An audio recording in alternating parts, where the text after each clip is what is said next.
ஆண்டவரும் இரட்சகருமான இயேசு கிறிஸ்துவின்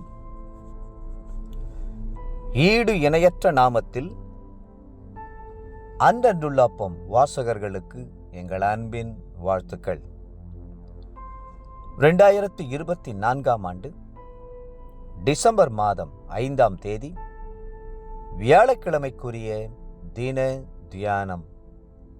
இன்றைய தலைப்பு வழி நடத்தலுக்காக காத்திருங்கள்.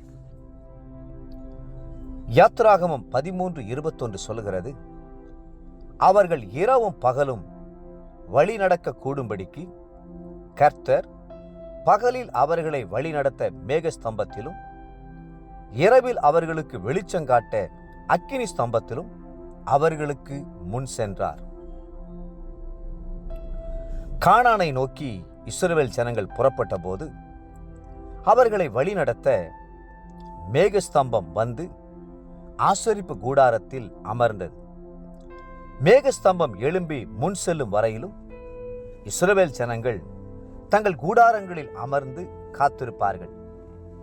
என்னாகமம் 9:14 முதல் 23 முடிய.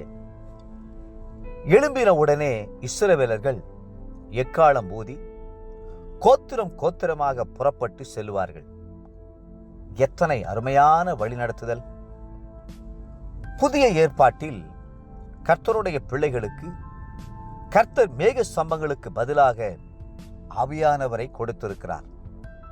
வேதம் சொல்கிறது, ரோமர் 8:14, எவர்கள் தேவனுடைய ஆவியினாலே நடத்தப்படுகிறார்களோ அவர்கள் தேவனுடைய புத்திரராயிருக்கிறார்கள்.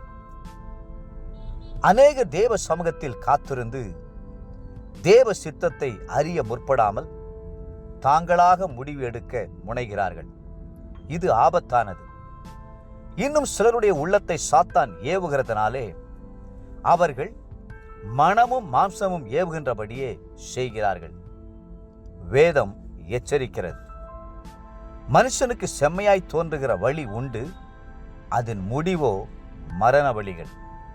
நீதிமொழிகள் 14:12. முதலாக சவுல் ராஜாவாக அபிஷேகம் பண்ணப்பட்ட போது சாமுவேல் சவுலிடம் சொன்ன வார்த்தையை பாருங்கள். நான் உன்னிடத்தில் வருவேன், நான் உன்னிடத்தில் வந்து நீ செய்ய வேண்டியதை உனக்கு அறிவிக்க மட்டும் 7 நாள் காத்திரு. 1 சாமுவேல் 10:8. அப்படி காத்திருந்த போது கர்த்தர் தம்முடைய ஆலோசனையை சவுலுக்கு கொடுத்தார். ஆனால் பிற்காலத்தில் சவுல் கர்த்தருக்கு காத்திருந்து அவரிடத்தில் ஆலோசனை பெறாமல் அஞ்சனம் பார்க்கிறவர்களை தேடி போன போது கர்த்தர் சவுலையும் அவனுடைய குடும்பத்தையும் பெலிஸ்தியர் கைகளில் ஒப்பு கொடுத்தார்.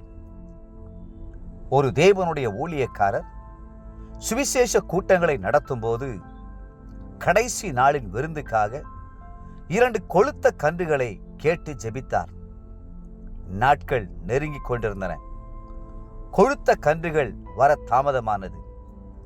அப்பொழுது அந்த சபையின் மூப்பர், ஐயா, இவ்வளவு நாட்கள் காத்து கொண்டிருக்கிறீர்களே, நம்மிடம்தான் பணம் இருக்கிறதே, நான் போய் விருந்துக்கு இளம் கன்றுகளை வாங்கி வருகிறேன் என்று சொல்லி கன்றுகளை வாங்கி வந்தார். கூட்டம் விருந்தோடு சிறப்பாக முடிந்தது.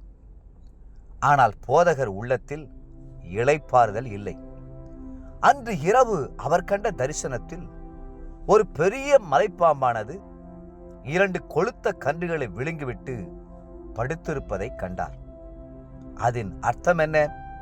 மகனே, நீ ஜெபித்த போதே நான் அந்த கன்றுகளை உனக்கு அனுப்பினேன், ஆனால் நீயோ பொறுமையுடன் காத்திருக்காதபடியால் அதை சாத்தான் விழுங்கிவிட்டான் என்று கர்த்தர் சொன்னார்.